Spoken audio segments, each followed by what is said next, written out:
बच्चों, स्वागत है आपका सूर्य मैथ्स पॉइंट में। आज की क्लास में हम करने वाले हैं विभाजन सूत्र से रिलेटेड कुछ इंपॉर्टेंट क्वेश्चंस को जो आपके एग्जाम में पूछे जाते हैं। इससे पहले मैं पार्ट 1 अपलोड कर चुका हूं जो कि 7.1 एक्सरसाइज से रिलेटेड था। जितने भी इंपॉर्टेंट क्वेश्चन थे 7.1 में वो मैंने आपको करा दिए। तो आज की जो वीडियो है उसमें हम 7.2 से जितने भी इंपॉर्टेंट क्वेश्चंस बनेंगे उनको देखेंगे इस वीडियो में। ठीक है, तो पहले हम स्टार्ट कर लेते हैं विभाजन सूत्र होता क्या है।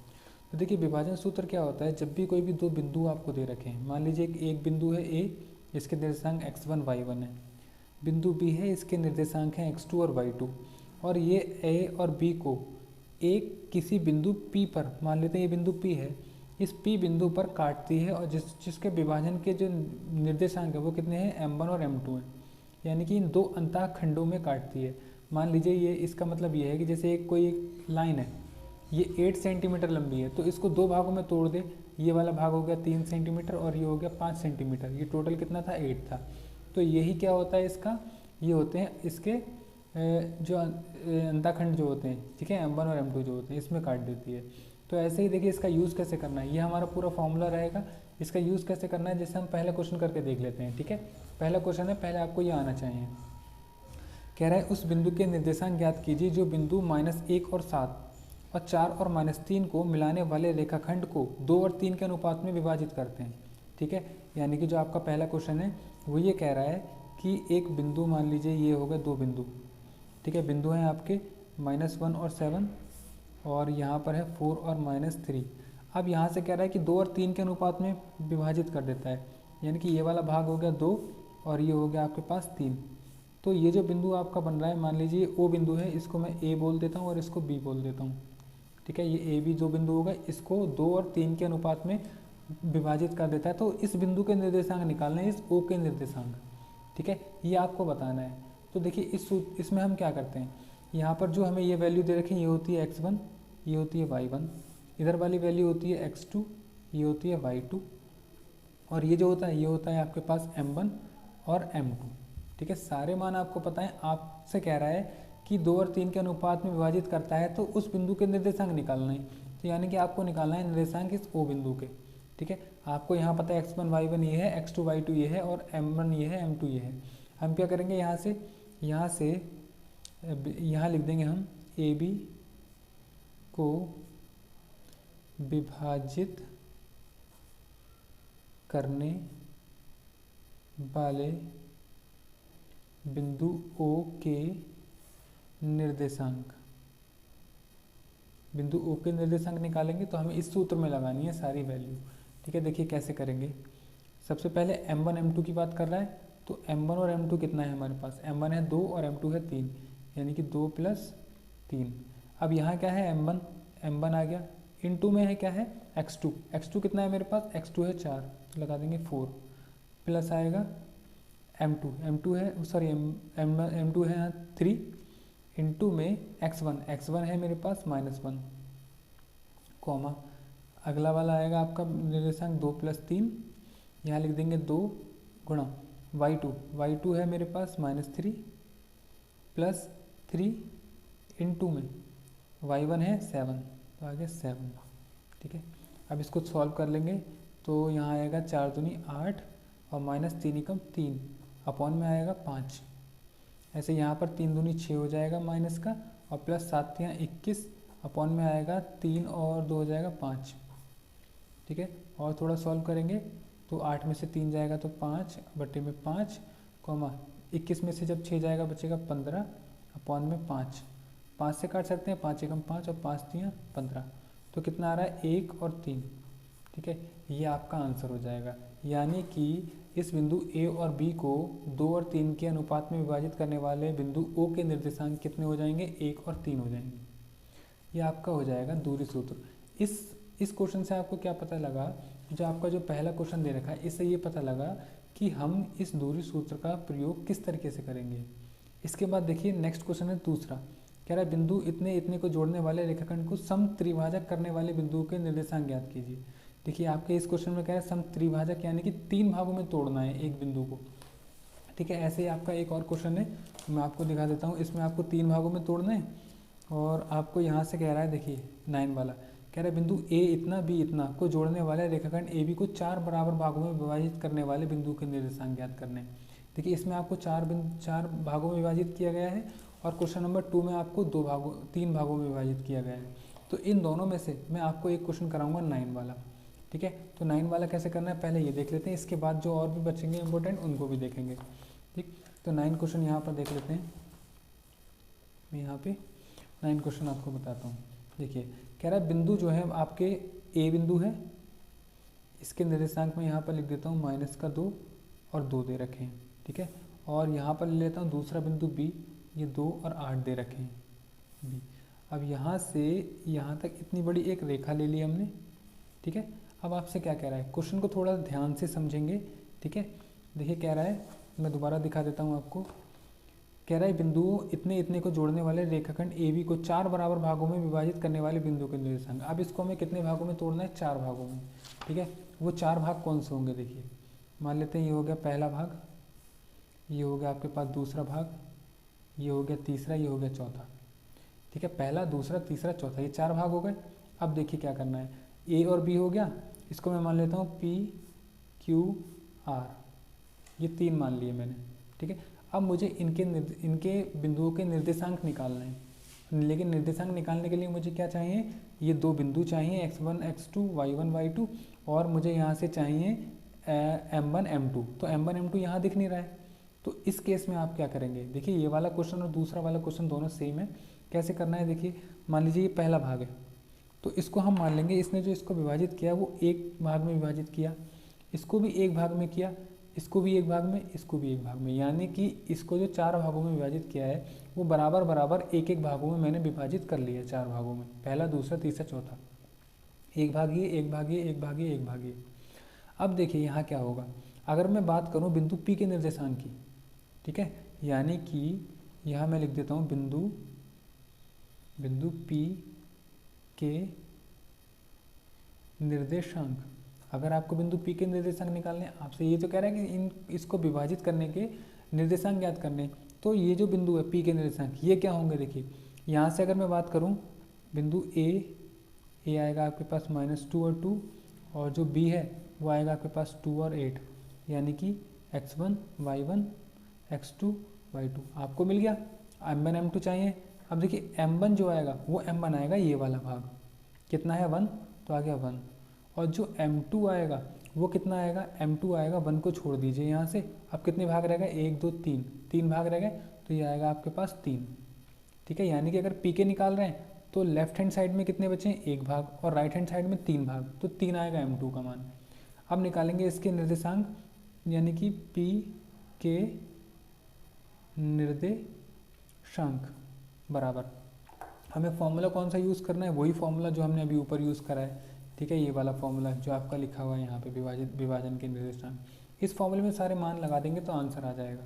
देखिए कैसे, हमारे पास आता है m1 m2, तो m1 है मेरे पास 1 + 3, ठीक है। इसको 2 बार लिखते हैं सूत्र में, तो मैं 2 बार लिख लेता हूँ, ठीक है। और सूत्र को याद करने का सबसे अच्छा तरीका क्या है, देखिए m1 m2 को आप प्लस में लिखते हैं, आप m1 m2 को एक बार यहाँ लिखिए और प्लस करके थोड़ा स्पेस छोड़ना है, इसको यहाँ लिखिए। अब इंटू जो करनी है वो हमें किससे करनी होती है, m1 के बाद 2 आता है, यानी कि x2 से, तो x2 आ रहा है 2, और x1 आएगा -2, तो -2 से यहाँ कर दो। ऐसे यहाँ y वाली वैल्यू होती है, 1 का 1 रखो ये वाला यहाँ, और ये वाला रखो यहाँ पर, बीच में प्लस का साइन लगा दो। इसमें मल्टीप्लाई किससे करनी है हमें, y2 से, तो y2 है 8, और इसमें जो मल्टीप्लाई करनी होती है y1 से, तो y1 है मेरे पास 2, ठीक है। अब इसको थोड़ा सॉल्व कर लेते हैं, तो 3 और 1 हो जाएगा 4, बटे में 2 कम हो जाएगा 2, और प्लस माइनस माइनस हो जाएगा, 3 दूनी हो जाएगा 6, और यहाँ भी आ जाएगा 4, 8 कम 8, प्लस 3 दूनी आ जाएगा 6। थोड़ा आगे और सॉल्व कर लेते हैं, तो हो जाएगा 4, यहाँ बचेगा माइनस का 4, और यहाँ 4, यहाँ 8 और 6 कितना हो जाएगा 14, ठीक है। तो आपके जो निर्देशांक निकल रहे हैं वो कितने निकल रहे हैं, देखिए 4 से 4 कटेगा, यानी माइनस का 1 आ जाएगा, और 2 से काटेंगे 2 दूनी 4, 2 सत्ते 14, तो आ गया माइनस का 1, 7 बटे में 2, ठीक है। तो बिंदु P के जो निर्देशांक निकल रहे हैं वो आ रहे हैं -1, और आपका आ रहा है 7 बटे 2, ये आपके निर्देशांक निकाल जाएंगे बिंदु P के। ऐसे आपको निकालने हैं Q के, ठीक है। अब बिंदु Q के निर्देशांक कैसे निकलेंगे, देखिए इसके लिए आप क्या करेंगे, यहाँ लिख देता हूँ बिंदु क्यू के निर्देशांक, ठीक है। यानी कि आप जो लैंग्वेज लिखेंगे वो ये लिखेंगे कि रेखा ए बी को विभाजित करने वाले बिंदु क्यू के निर्देशांक। अब क्यू के लिए देखिए क्या रहेगा, अगर बात करें हम क्यू की तो यहाँ से देखिए ए और बी तो सेम रहेगा। यहाँ पे जो m1 बनेगा, देखिए ए आपके पास है -2 और 2, और बी जो है बी आपके पास है 2,8, और m1 जो होगा, ठीक है, और m2 जो होगा वो देखिए क्या क्या होंगे। m1 जो होगा देखिए क्यू के निकाल रहे हैं तो क्यू के राइट हैंड साइड में और लेफ्ट हैंड साइड में देखेंगे तो यहाँ कितने आ रहे हैं, एक और एक 2 भाग, यहाँ भी 2 आ रहे हैं, यानी कि m1 m2 जो रहेगा वो दोनों 2 और 2 रहेंगे, ठीक है। ये किसके लिए रहेंगे, क्यू बिंदु के लिए। यहाँ से क्यू के निर्देशांक निकालेंगे हम, देखिए m1 m2 होता है तो लगाएंगे 2 + का 2, यहाँ इसको 2 बार लिखते हैं, 2 + का 2, 2 गुणा यहाँ पर आएगा m1 × x2, तो x2 आपके पास कितना है, x2 आपके पास 2 + 2 × x1 है आपके पास -2, और ऐसे यहाँ करेंगे 2 × y2, तो y2 है 8 + 2 × y1 है आपके पास 2, ठीक है। अब इसको सॉल्व कर लेते हैं यहाँ पर, तो आएगा 4, और यहाँ हो जाएगा आपके पास 2 दूनी 4 और -2 दूनी 4, यानी कि 0 हो सकता है, हो जाएगा यहाँ। इनटू में यहाँ भी 4 और 8 दूनी हो जाएगा 16 + 4, तो यहाँ तो हो जाएगा 4 में से 4 गया 0, और यहाँ पर बचेगा आपके पास 20/4 और 4 पंजे 20, यानी कि 0,5। तो आपके पास जो आ रहे हैं क्यू के निर्देशांक, तो क्यू बिंदु के निर्देशांक कितने आ गए, 0,5, ठीक है। 2 निर्देशांक आ गए, अब आपको तीसरा निर्देशांक और निकालना है, ठीक है। तो तीसरे निर्देशांक के लिए आप क्या करेंगे यहाँ पर, ठीक है, तीसरा निर्देशांक भी बहुत इजी है, आप सॉल्व करेंगे यहाँ पर। तो जो आपका तीसरा बन रहा है वो क्या क्या बनेगा, देखिए बिंदु आपका बचा आर के निर्देशांक। अब आर के लिए देखिए m1 m2 तो यही रहे, m1 m2 चेंज हो जाएगा, ठीक है। आर के लिए देखिए क्या करेंगे, अब आर के निकालेंगे तो लेफ्ट हैंड साइड में कितने हैं 1 2 3, यानी कि ये जो पूरा आएगा m1 का मान वो m1 आएगा 3 और m2 आएगा 1, ठीक है। तो m1 m2 से इसको ले लेते हैं दोबारा से, देखिए यहाँ से आप निकालेंगे तो निर्देशांक निकालने आर बिंदु के, तो यहाँ आ जाएगा 3 और 1 का अनुपात, ठीक है। 3 और 1 का अनुपात ले लेंगे, और यहाँ से आप रखेंगे 3 × x2, x2 आपके पास है 2, प्लस यहाँ रखेंगे 1 × में x1 यानी -2, ऐसे यहाँ पर रखेंगे 3 × y2 8 है, और प्लस का 1 × y1 है 2, ठीक है। तो यहाँ से कितना हो जाएगा, यहाँ से आपके पास हो जाएगा 4 और 3 दूनी हो जाएगा 6 और -2 हो जाएगा, यहाँ से हो जाएगा 4 8 3 24 और +3 2 2, ठीक। तो यहाँ पर जो बन रहा है आपके पास वो बन रहा है, यहाँ 6 में से 2 गया तो 4/4 और 24 और 2 हो जाएगा 26/4, 4 से कट जाएगा 1 बार और 2 दूनी 4 हो जाएगा, और 2 से जाएगा 13 बार, ठीक है। तो निर्देशांक आपके आ जाएंगे 1, में 13/2, ठीक है। तो आपके 3 निर्देशांक निकले, आर के निर्देशांक आ गए 1, 13/2, ऐसे ही आपके पास पी के निर्देशांक कितने आ गए थे, -1 और 2/7, और आपके पास एक और निर्देशांक आ गए थे। यहाँ से हमने तीनों निर्देशांक यहाँ पर निकाल लिए, यहाँ पर है निर्देशांक, ये रहे बिंदु क्यू के निर्देशांक 0,5 थे, तो हमने यहाँ पर क्या करा, पी के क्यू के आर के तीनों के निर्देशांक निकाल लिए। ऐसे ही आपको जो क्वेश्चन नंबर 2 में कह रहा था वो आपसे ये कह रहा था इसको 3 भागों में तोड़ना था, पहला भाग ये, दूसरा ये, तीसरा ये आपको दे रखा था ए और बी। अब आपको क्या करना था, इसका भी एक भाग ये हो गया, एक भाग ये हो गया, एक भाग ये हो गया, ऐसे आपको इस बिंदु के निर्देशांक निकालने थे, इस बिंदु के, तो सेम इसी क्वेश्चन के अकॉर्डिंग आप निकाल सकते हैं, ठीक है। इसके बाद देखिए और इम्पोर्टेंट क्वेश्चन देख लेते हैं इसके। देखिए आपसे कह रहा है इस क्वेश्चन में, 4th वाले क्वेश्चन में कह रहा है बिंदु इतने और इतने को जोड़ने वाले रेखाखंड को बिंदु -1 और 6 किस अनुपात में विभाजित करता है। इसमें आपको बताना है कौन सा अनुपात होगा जिसमें ये विभाजित करेगी, ठीक है। यानी कि आपको अनुपात बताना है, तो देखिए इसके लिए क्या करेंगे हम क्वेश्चन नंबर 4 में, इसको मैं रख देता हूँ।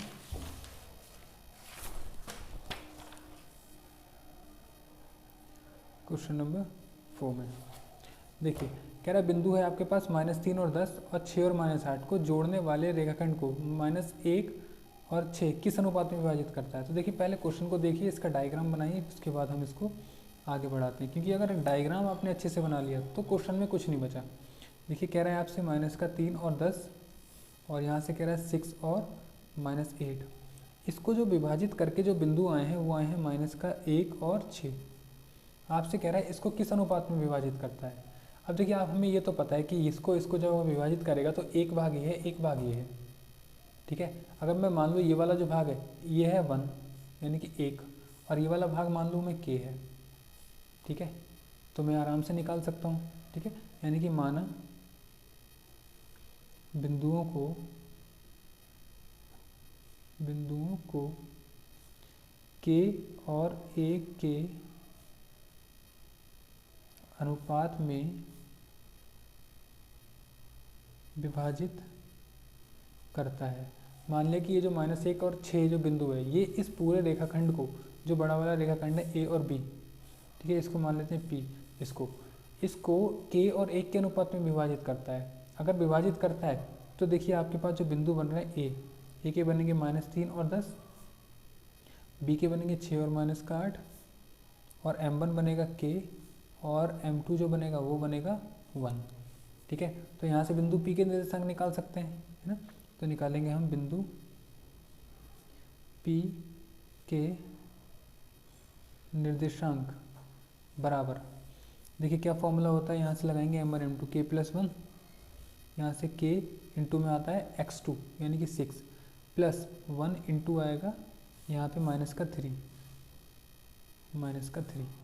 और यहाँ से आएगा k + 1, यहाँ k इंटू x2 है -8 प्लस का 1 इंटू में आएगा 10, ये निर्देशांक। अब इसके निर्देशांक कितने दे रखे थे हमें, -1 और 6, ये हमें ऑलरेडी दे रखे हैं। और बराबर में कितना आ रहा है हमारे पास, 6 × 6 के और -3 × 3 अपॉन में आएगा k + 1, यहाँ आ जाएगा -8 के और प्लस का 10 अपॉन में k + 1। अब मैं यहाँ से क्या कर सकता हूँ, देखिए दोनों ओर तुलना अगर करूँ मैं, दोनों ओर तुलना करने पर अगर मैं दोनों ओर कंपेयर करूँ तो यहाँ -1 जो है वो किसके इक्वल आ रहा है, 6 के -3 अपॉन में k + 1 के। अब मैं इसको सॉल्व कर लेता हूँ, देखिए इसके नीचे मैं 1 ले लेता हूँ और इसकी क्रॉस मल्टीप्लाई करता हूँ, तो -k -1 हो जाएगा, इसकी मल्टीप्लाई करूँगा और यहाँ 1 से करूँगा तो 6 के -3 हो जाएगा। अब क्या करते हैं, इस k वाले को इधर ले आते हैं, तो -k इस वाले को लाएंगे तो -6k हो जाएगा, यहाँ -3 है, इसको लेके जाएंगे तो प्लस का हो जाएगा 1, तो यहाँ आएगा -6 और 1 कितना हो जाएगा, 7k = 3 और 1 कितना हो जाए, 3 में से जब बन जाएगा बचेगा -2, तो माइनस से माइनस कैंसिल और k = आ जाएगा 2/7, ठीक है। तो यहाँ पर आपसे पूछ रहा था किस अनुपात में विभाजित करता है, तो अनुपात आपके पास आ गया 2 और 7, तो आप लिख देंगे अतः बिंदु P रेखा AB को 2,7 के अनुपात में विभाजित करता है, ठीक है। ये आपका आंसर आ जाएगा, ठीक है। तो ये किसके अनुपात में विभाजित कर देगा, आपको 2 और 7 के अनुपात में विभाजित कर देगा। इसके बाद देखिए नेक्स्ट हम देख लेते हैं इसी में अगला क्वेश्चन, 4th हो गया। देखिए 5th क्वेश्चन में मैं आपको बताऊंगा, केवल ओरली बता देता हूँ, आप सॉल्व कर लेंगे। कह रहा है वह अनुपात ज्ञात कीजिए जिसमें बिंदु A और B को मिलाने वाला रेखाखंड x अक्ष से सब विभाजित होता है। अब x अक्ष से विभाजित होने का मतलब ये है कि जैसे ये सेम क्वेश्चन था, इसमें जो ये वाला है -1 और 6, इसकी जगह x अक्ष पर y = 0 होता है, तो x, 0 ये बिंदु लिए जाएंगे यहाँ पर, ठीक है। इससे विभाजित होता है, इस विभाजन बिंदु के निर्देशांक निकालने हैं, आपको x का मान निकाल लेना है, आपका आंसर आ जाएगा, ठीक है। अगला देखिए क्वेश्चन नंबर 6, ये वाला देख लीजिए, ये मैं आपको करा देता हूँ, थोड़ा सा इंपॉर्टेंट है। कह रहे यदि बिंदु इसी क्रम में लेने पर एक समांतर चतुर्भुज के शीर्ष हों तो x और y का मान निकालना है। देखिए समांतर चतुर्भुज के शीर्ष की बात कर रहा है, ठीक है। तो यहाँ से 6 क्वेश्चन में बता देता हूँ, समांतर चतुर्भुज बना लेते हैं पहले, ठीक है, और इसके जितने बिंदु दे रखे हैं उनको यहाँ पर लगा लेते हैं। समांतर चतुर्भुज जिसके आमने सामने की भुजाएं बराबर होती हैं, मान लीजिए यह है ए, और ए के निर्देशांक यहाँ पर दे रखे हैं 1 और 2। बी आपको दे रखा है 4 और वाई। सी है आपके पास x और 6, और डी है 3 और 5। ठीक है, ये दे रखा है ABCD। अब यहाँ से देखिए क्या होता है कि समांतर चतुर्भुज में जो विकर्ण होता है ये वाला और ये वाला जो विकर्ण होता है, इनके विभाजन बिंदु ये वाला, ये बराबर होता है। यानी कि A और C के मध्य बिंदु के निर्देशांक और B और D के मध्य बिंदु के निर्देशांक आपस में बराबर होते हैं। ठीक है, तो यहाँ पर हमें लिख भी सकते हैं कि जो आपको दे रखा है ना समांतर चतुर्भुज, समांतर चतुर्भुज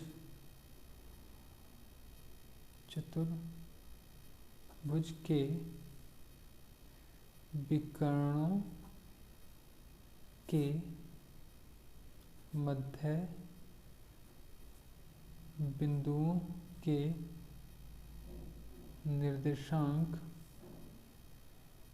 बराबर होते हैं। ठीक है, तो यहाँ से हम निकालेंगे AC के मध्य बिंदु के निर्देशांक बराबर में AC के हो गए BD के मध्य बिंदु के निर्देशांक। अब इसका फॉर्मूला क्या होता है?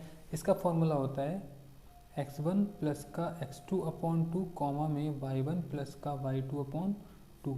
ठीक है, यानी इन दोनों के मध्य बिंदु के निर्देशांक निकालने तो इन दोनों को जोड़ना होगा और इसको जोड़ना होगा। ठीक है, ये होते हैं आपके फॉर्मूले। तो यहाँ से हम क्या करेंगे, देखिए AC के मध्य बिंदु के निर्देशांक निकालने, यानी कि 1 प्लस का x/2 और कॉमा में 2 प्लस 6/2। ये वाली चीज़ बराबर किसके है?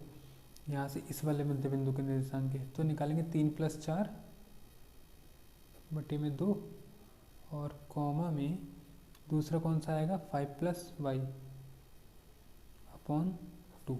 जब दोनों बराबर है तब क्या करेंगे 1 प्लस का x/2, ये हो जाएगा 6 और 2 हो जाएगा 8, 8 को 2 से डिवाइड करेंगे आएगा 4, यहाँ 4 3 7 बटे 2 हो जाएगा और यह आएगा 5 प्लस का y/2 आ जाएगा।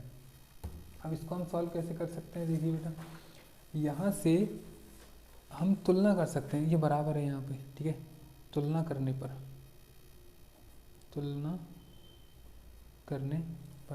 अगर हम इसकी कंपेयर कर लें, ठीक है, तो कंपेयर में क्या होगा, देखिए यहाँ से 1 प्लस का x/2 बराबर किसके आ जाएगा, ये चीज़ 7/2 के बराबर आ जाएगी।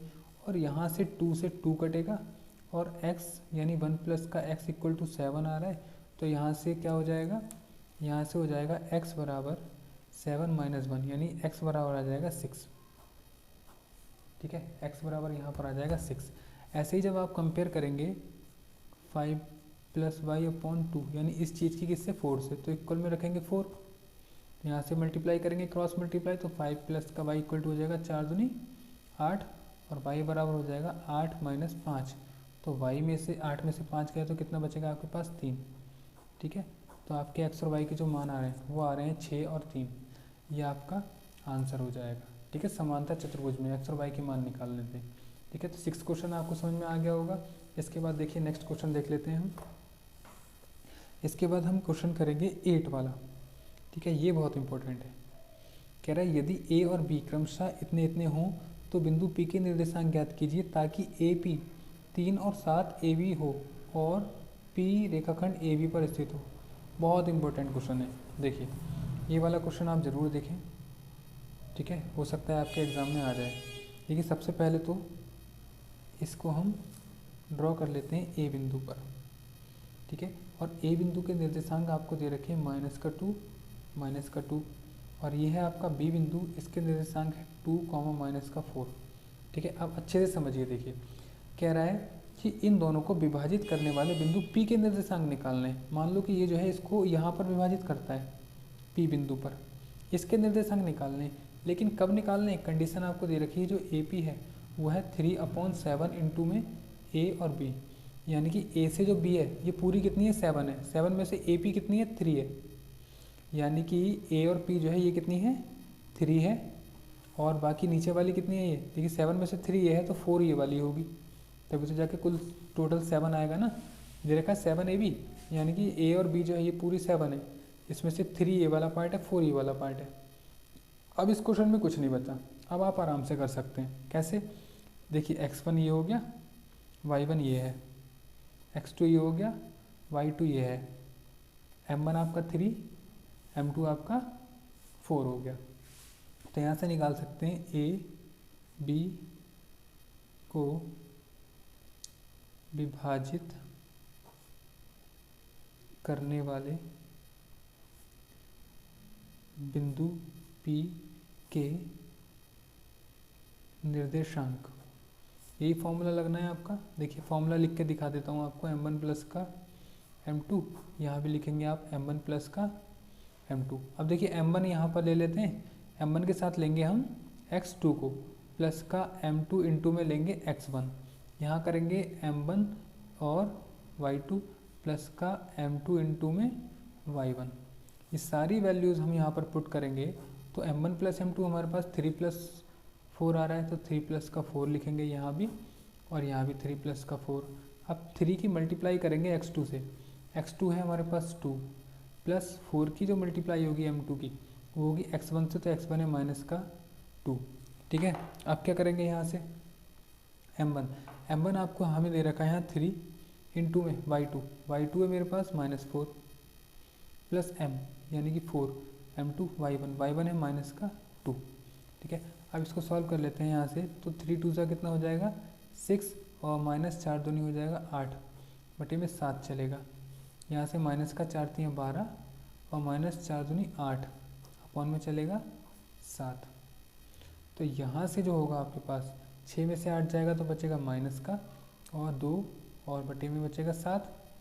ठीक है, और यहाँ पर कितना होगा, देखिए 12 और 8 कितना होता है 20, और 20 में से यहाँ से बचेगा नीचे 7, तो माइनस का 20 बटे 7। ठीक है, ये आपका आंसर हो जाएगा क्वेश्चन नंबर 8 का। ठीक है, इस तरीके से आपको कंप्लीट करना है। इसके बाद देखिए ये भी इजी था क्वेश्चन। ठीक है, केवल हमने डायग्राम को देखा अच्छे से और अपने सॉल्व कर दिया। इसका एक और क्वेश्चन है, ठीक है, क्वेश्चन नंबर 10, ये और देख लेते हैं। इसके बाद आपके जितने भी सारे इंपॉर्टेंट क्वेश्चंस थे इस एक्सरसाइज से वो सारे कंप्लीट हो जाएंगे। कह रहा है एक सम चतुर्भुज का क्षेत्रफल ज्ञात कीजिए जिसके शीर्ष इसी क्रम में इतने हैं। देखिए शीर्ष आपको ये दे रखे हैं। अब देखिए यहाँ से क्या कर सकते हैं, आपसे कह रहा है सम चतुर्भुज। सम चतुर्भुज कौन सा होता है, देखिए सम चतुर्भुज होगा, यहाँ से ये बना लेते हैं यहाँ पर सम चतुर्भुज, ये एक चतुर्भुज हो गया। ठीक है, यहाँ से ए बिंदु के आपको निर्देशांक दे रखे हैं 3 0, और बी के दे रखे हैं 4 5, सी बिंदु के -1 और 4, और डी बिंदु के निर्देशांक हैं -2, -1। ठीक है, अब देखिए आपको निकालना है सम चतुर्भुज का क्षेत्रफल। तो क्षेत्रफल के लिए क्या करते हैं, देखिए क्षेत्रफल जो होता है वो इसके विकर्ण, ठीक है, इसके दो विकर्ण कौन कौन से हो गए, एक तो विकर्ण ये वाला हो गया, ठीक है, और एक हो गया ये वाला, ये दो विकर्ण हैं। इन दोनों विकर्णों के गुणनफल को अगर आधा कर दें तो इसका क्या निकलता है, क्षेत्रफल निकलता है। तो पहले हम विकर्ण निकाल लेते हैं। ठीक है, लिख देता हूँ मैं यहाँ पर विकर्ण ए सी के बीच की दूरी, ए और सी के बीच की दूरी, तो ए और सी के बीच की दूरी होगी ए सी, और यहाँ से बीच की दूरी का हमें फॉर्मूला पता है क्या होता है। तो ए के निर्देशांक कितने हैं 3, 0, और सी के निर्देशांक है हमारे पास -1 और 4। तो यहाँ से लगाते हैं -1 और -3 का होल स्क्वायर प्लस 4 - 0 का होल स्क्वायर। ठीक है, तो यहाँ से आपके पास बचेगा रूट में -4 का होल स्क्वायर प्लस का 4 का होल स्क्वायर, तो हो जाएगा 4 चौक 16 प्लस का 16, यानी √32।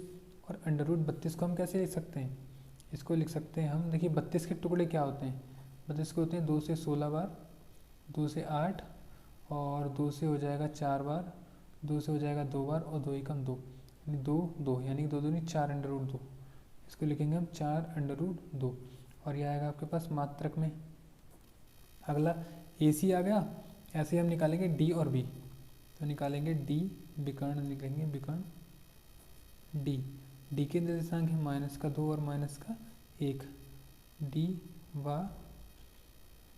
B है आपके पास 4 और 5 के बीच की दूरी यानी DB, तो DB निकाल लेते हैं। यहाँ से आएगा 4 + 2 का स्क्वायर और 5 + 1 का स्क्वायर, यानी 4 और 2 6 का स्क्वायर, 5 और 1 6 का स्क्वायर। ये भी कितना बन रहा है यहाँ से 6×6 36 + 36, तो ये हो जाएगा रूट में 72। और 72 के अगर टुकड़े करे जाएं तो 2 से आएगा 36, 2 से आएगा 18, 2 से काटेंगे 9, 3 से 3 और 3 से 3, तो ये 3 और 2 3 दूनी 6, 6√2, इसको लिख देंगे 6√2 मात्रक। ठीक है, अब आपको क्या निकालना है, अब हमें यहाँ पर निकालना है समचतुर्भुज का क्षेत्रफल। ठीक है, तो लिखेंगे समचतुर्भुज का क्षेत्रफल बराबर 1/2 इंटू, फॉर्मूला होता है 1/2 और उसके विकर्णों का गुणनफल, विकर्णों का गुणनफल। तो देखिए 1/2 ये आ गया, विकर्णों का गुणनफल, विकर्ण क्या था हमारे पास, पहला था 4√2, गुणा करेंगे हम किसकी 6√2 की। तो यहाँ से अब इसको सॉल्व कर लेते हैं। देखिए 1/2 ऐसे ही रहेगा, इंटू 6 चौक 24, गुणा √2 की √2 से होगी तो 2 आएगा, और इस 2 से ये 2 कट जाएगा और आपके पास बचेगा 24 मात्रक। ये आपका आंसर हो जाएगा क्वेश्चन नंबर 10 का। ठीक है, तो इस तरीके से हमने जो प्रश्नावली 7.2 थी उससे रिलेटेड जितने भी इंपॉर्टेंट क्वेश्चंस थे वो हमने कवर कर लिए हैं। ठीक है, आपको इन्हीं क्वेश्चन को अच्छे से देखना है, आपके एग्जाम में इन्हीं में से कोई ना कोई क्वेश्चन मिलेगा। ठीक है, ट्रिग्नोमेट्री, उस ट्रिग्नोमेट्री से रिलेटेड मैं आपको क्वेश्चन अपलोड करने वाला हूँ, तो चैनल को सब्सक्राइब करें और वीडियो को लाइक करें। ठीक है, तो मिलते हैं नेक्स्ट पार्ट में।